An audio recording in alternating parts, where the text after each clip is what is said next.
Alright, so what you just saw was generated in native 4K with Seedance 2.0. Not upscaled, actually rendered in 4K. And honestly, the quality is pretty insane.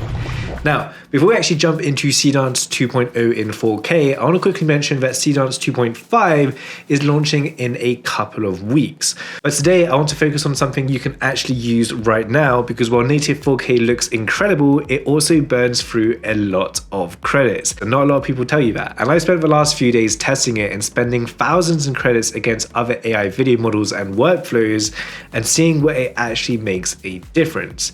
Now, more importantly, I found a workflow that gives you the quality without wasting hundreds of dollars on generation. So be sure to stay tuned for that in this video. So quickly, let's talk about Seedance 2.5. It's expected to launch in about 2 weeks from now, and on paper at least, it is a pretty huge update. You're getting better motion, stronger consistency, improved scene control, and multi-reference support. So essentially, you'll have much more control over the final results. Now, the clips that you're seeing on screen is an actual demo of Seedance 2.5, and they look super cool. So as soon as it's publicly available for you guys, I'll be putting it through the exact same test you're going to see in this video.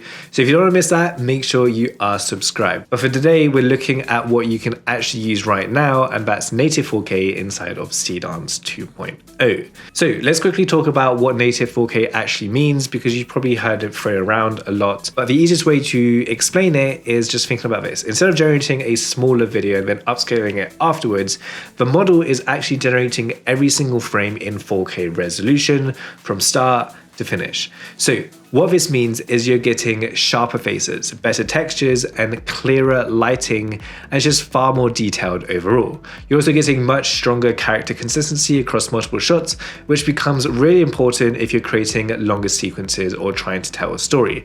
The main trade-off is, of course, it comes at a cost. Native 4K takes longer to generate, and more importantly, costs significantly more, and I mean significantly. So we're going to take a look at exactly how much that is in just a second.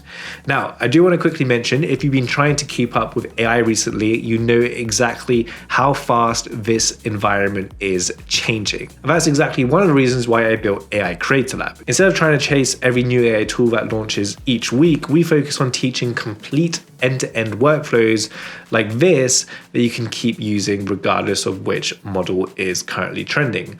We even have a full module showcasing how you can make your own AI characters and videos in just 7 days. So if you want to check that out, we'll leave that linked down below. So now let's actually talk about the real cost behind Seedance 2.0 in 4K, because this is where a lot of people are going to be wasting a lot of money. Right now, generations for a 15-second clip in native 4K cost around $19. It's absolutely insane.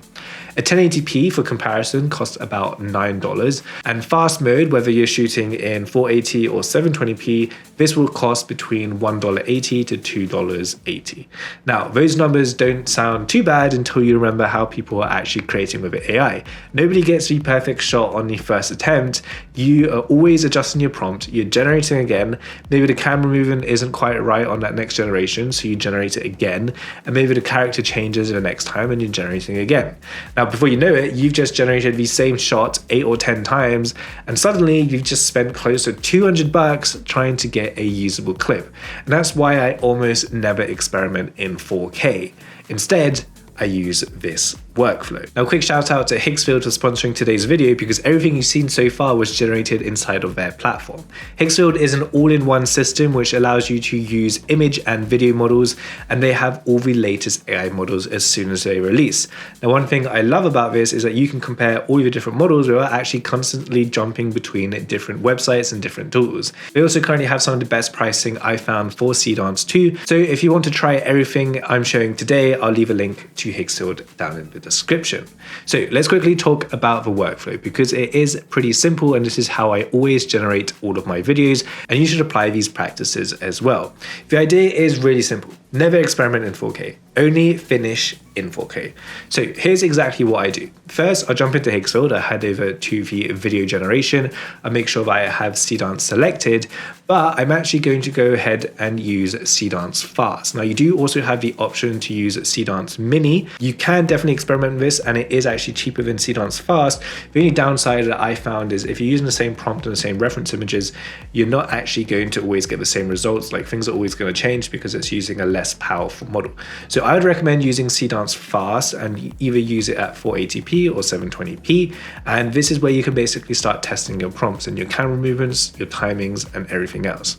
Because it's so cheap, you don't actually really care anymore, but you have to generate it 20 different times because it just doesn't cost much money. Now, this keeps the character framing and overall style much more consistent, as you can see on screen, and you're not relying completely on random generations every time. And essentially, you just need to keep iterating until you get the exact same shot you've got. Now, once you're happy, you can then switch that over to 4K, and Seedance actually lets you use your videos as references, which not a lot of people know about. So this is probably like the #1 tip you need to know. Because of this workflow, you can generate in a lower quality, at a cheaper cost, and then you can bring that video as a reference, and then you can basically then generate it in 4K. So essentially, you're just paying for 4K once, but you're making sure that your entire video is exactly how you want it to go. And honestly, this workflow alone has probably saved me hundreds of thousands of dollars already. Now, tips like this is exactly what I teach inside of AI Creator Lab. We don't just show the individual tools, and we don't just show you how to use them. We actually show you how to combine multiple AI models together into repeatable workflows that you can actually use to build out client work, build your content creation systems, or even build your own AI business. So the link to that is down below. Now, jumping over to the comparisons, I think most people clicked on this video for this exact reason, is I generated the same shot twice. Same prompt, same reference. The only difference was it was generated in native 4K and the other was generated in 1080p. Now, before I show you which one is which, have a quick look. If you can spot the difference, let me know in the comments, but let's go. Okay, so those were pretty cool, right? And at first glance, they actually look much closer than you might have thought. But once you actually start zooming in, that's where you can actually see the native 4K start pulling its weight. If you just take a look at the skin texture, the individual hairs, the reflections in the eyes, those are all the little details that begin to disappear in 1080. So for close-up product shots or anything where you're actually going to notice those details, native 4K definitely has the advantage here. But I wanted to take it a step further, and this time we're testing native 4K versus upscaling. And this is one of the comparisons I thought would be the most interesting, because a lot of people will probably ask, why not just generate in 1080p and then upscale afterwards? And that is a completely fair question. So I tested that as well. From a normal viewing distance, both versions look really good. But as soon as you zoom in once again, you can start to see what's happening. The native 4K is creating those tiny details right from the beginning, baked into your video. However, the upscaler is trying to recreate details that never actually existed. So that's when you're going to start noticing a lot of different details changing. For example, in the face, facial structure might not look as consistent as it was, and you'll start to see a lot of artifacts in your videos. Now, I want to quickly mention, if you are posting to social media, an upscaled version is probably more than good enough. But if you're working for client work, cinematic projects, or anything where quality really matters, I'll definitely choose Seedance 2.0 in native 4K. Now, the quick last test I wanted to do is actually seeing how Seedance compares against all the latest video models. So here you can see we have a quick test with Google Veo 3.1, Seedance 2.0 in 4K, and then Kling 3.0. Now, taking a look at these videos, can you actually guess which one is Seedance 4K? Well, we're going to show it on screen right now, but as you can see, it is pretty night and day difference. Seedance was easily one of the strongest when it came to pure image quality, and of course some models did produce slightly more natural movement in certain situations. So to sum up, I don't think there is a really perfect one AI model you should be using right now. I think they all have different strengths, but if you're prioritizing getting the highest quality image possible, Seedance is definitely one of the best I've tested.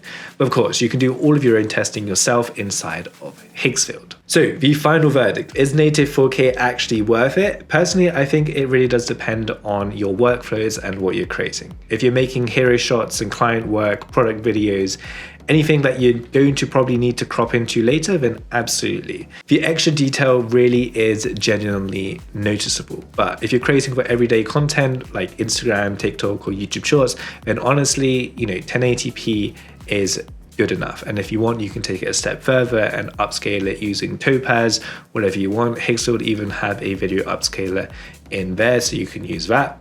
But for me, I think the biggest takeaway from all of this isn't really the native 4K, it's more so the workflow. Experiment in fast mode, lock in your shots, then generate in native 4K. Now, if you are serious about learning AI beyond just the individual tools, definitely check out AI Creator Lab, which will be linked down below.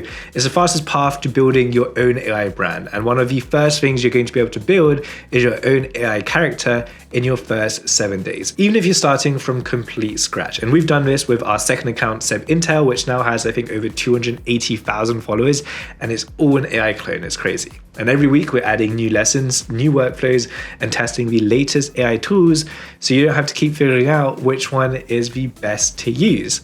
I'll leave a link to that down below so you can come and join us. And again, if you want to try out Seedance in 4K, definitely give Higgsfield a go. They're one of the best platforms out there when it comes to releasing their models, and they have every other model available out there, which is awesome. And of course, thank you so much for watching this video. Make sure to subscribe because we're going to be dropping a new video on Seedance 2.5 as soon as that launches, putting it through the exact same tests. So I will see you in the next one.